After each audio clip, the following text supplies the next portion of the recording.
Nicolas Bouzou, l'économie. Alors on va parler des licornes. La France en compte 26, vous savez, ce sont ces start-up, alors plus ou moins jeunes, il y en a qui ont 20 ans quand même, qui pèsent plus d'1 milliard de dollars de capitalisation. Grand succès de la French Tech, Nicolas.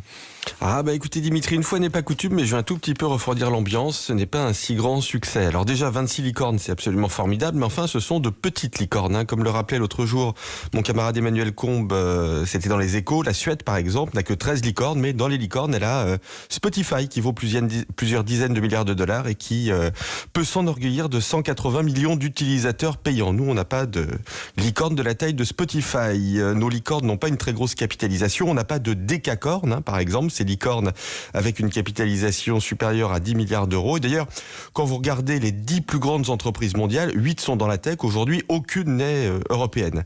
Les licornes françaises, elles représentent assez peu d'emplois, quelques dizaines de milliers maximum, si j'extrapole les données de France Stratégie. Et puis, du point de vue sectoriel, je vois beaucoup de licornes qui sont dans les loisirs, j'en vois beaucoup dans la finance, mais enfin, ce qui m'inquiète, c'est que j'en vois très peu dans l'environnement, par exemple, ce que l'on appelle les clean tech, et je n'en vois pas du tout dans ce que l'on appelle la deep tech, c'est-à-dire, vous savez, ces technologies fondamentales de rupture. Ouais, pourtant, BPI France met le paquet pour essayer de faire sortir des startups de ce genre-là. Alors, ceci dit, on finance notre tech de mieux en mieux, Nicolas, quand même.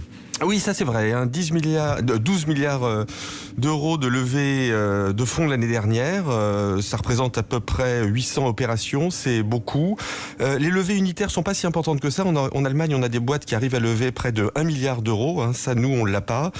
On a en plus beaucoup d'investisseurs étrangers. Bon. Mais plus fondamentalement, Dimitri, je vais vous dire, aujourd'hui, c'est très facile de lever des fonds avec des taux d'intérêt qui restent nuls. On a des financements qui sont hyper abondants. D'ailleurs, on peut tout acheter, on peut spéculer sur tout. Regardez par exemple le phénomène ridicule, vous savez, des NTF, ces droits de propriété numérique sur des œuvres d'art dématérialisées qui prennent une valeur pas possible. Faudra qu'on en parle un jour d'ailleurs. Je vais vous dire, Dimitri, je connais beaucoup de startups. Eh bien, je n'en vois pas une seule en ce moment, y compris d'ailleurs des startups sans perspective de rentabilité. Je n'en vois pas une seule qui ne soit pas capable de lever beaucoup d'argent. Bon, pas si beau que ça, notre troupeau de licornes. Alors, qu'est-ce qu'il faut faire pour qu'il soit plus fort ? Deux choses. Déjà, on a besoin d'un marché européen qui soit véritablement unique. Aujourd'hui, pour une start-up française, si vous voulez aller en Europe, en fait, vous faites face à 27 marchés. Ça manque de simplification, c'est très complexe et c'est un vrai handicap par rapport aux start-up américaines ou chinoises. Ça, c'est la première chose. Deuxième chose, il faut des gros financements, mais pour des grosses licornes. Il faut arrêter d'arroser toutes les petites, y compris celles qui sont pas rentables.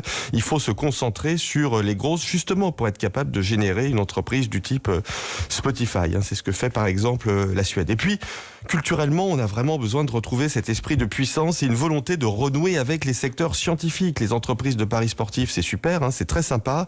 Mais à mon avis, pour l'avenir de notre pays, la robotique ou l'informatique quantique, c'est mieux. Merci beaucoup, Nicolas Bouzou. C'était votre regard du jour. 7h19. Bonne journée à tous.